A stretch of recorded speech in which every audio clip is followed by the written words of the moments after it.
অবশ্যই আমি বাংলাদেশ প্রতিদিনকে ধন্যবাদ দিতে চাই। আমি তো আগে শেষ।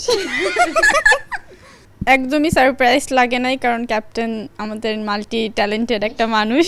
সামনে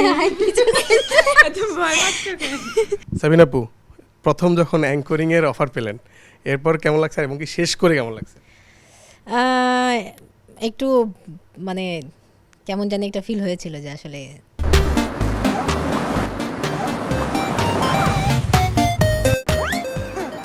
পারবো কিনা বা হবে কিনা, যদিও সবসময় ইন্টারভিউ দিয়ে অভ্যস্ত এবং ইন্টারভিউ করাটা সবসময় দেখে এসেছি অনেক চ্যালেঞ্জ, বাট ভালো লেগেছে, এনজয় করেছে অনেক, যেহেতু নিজের ফিল্ডের মানুষ এবং এটা অবশ্যই ইজি ছিল। মানে এখানে কি বাংলাদেশ প্রতিদিন একটা স্মৃতি হয়ে থাকবে কিনা যে প্রথম শুরু অ্যাঙ্করিং? না, অবশ্যই আমি বাংলাদেশ প্রতিদিনকে ধন্যবাদ দিতে চাই আপনাদের এই অফারটার জন্য এবং সুযোগটার জন্য। অবশ্যই ভালো লেগেছে।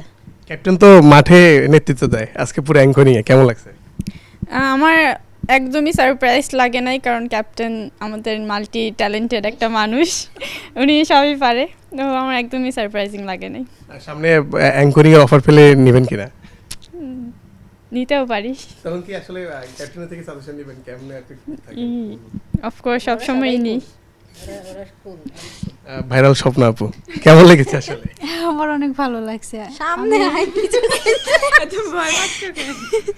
আমি প্রথম দেখলাম তো, কিন্তু আপুর দ্বারা তো এটা হবে এটা বিশ্বাস ছিল। আপনার দ্বারা আপনার কাছে যদি সুযোগ আছে কখনো? আমি তো আগে শেষ। সব মিলিয়ে কেমন আমার এনজয় করেছেন বাংলাদেশ প্রতিদিনের এই খেলার আলাপ?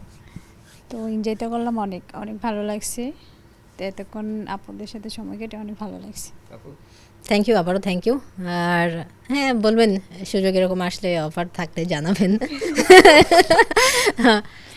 কেমন লেগেছে? আমার খুবই হ্যাঁ, আমার সেকেন্ড টাইম ছিল, আমি প্রথমবার ঈদে আসছিলাম, এই আজকে সেকেন্ড টাইম ছিল, অনেক ভালো লাগছে। থ্যাংক ইউ বাংলাদেশ প্রতিদিনকে। থ্যাংক ইউ আপু।